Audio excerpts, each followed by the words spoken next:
नमस्कार दोस्तों, आपका बहुत बहुत स्वागत है मेरे चैनल बॉलीवुड पैसेंजर में। बॉलीवुड एक्टर गदर के नायक सनी देओल पर्दे पर भले ही गदर मचाते हैं, मगर कोई भी इवेंट में वे काफ़ी शांत स्वभाव वाले शख्स की इमेज को कायम रखते हैं दोस्तों।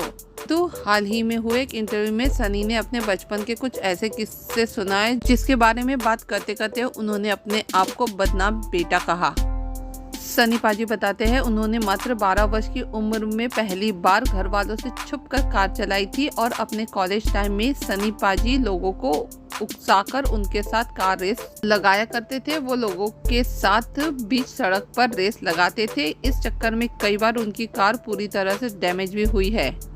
इतना ही नहीं, अपने यंग दिनों में वे काफ़ी गुस्सैले थे और अपनी कार में हॉकी स्टिक, मेटल रॉड्स और तलवारें रखते थे, क्योंकि आए दिन उनका लोगों से पंगा हो जाता था। वो ज़माना ही ऐसा था, इस बात को लेकर ही पंगा हो जाता था कि सामने वाला मुझे क्यों घूर रहा है। सनी बताते हैं कि वे ड्राइविंग सीखने के लिए ड्राइवर की गोद में ज़बरदस्ती बैठ जाते थे। इसी तरह उन्होंने 12 वर्ष की आयु में कार चलाना शुरू कर दिया और जब बड़े हुए तो चुपके से पापा के कलेक्शन से कार उड़ा ले जाते थे और फिर सड़कों पर रेस लगाते थे। दोस्तों, सनी पाजी के बचपन के मज़ेदार किस्से सुनकर यदि आपको भी अपने बचपन का कोई मज़ेदार किस्सा याद आ गया हो तो कमेंट बॉक्स में शेयर करें, चैनल को सब्सक्राइब करें और बेल आइकन दबाना ना भूलें। धन्यवाद।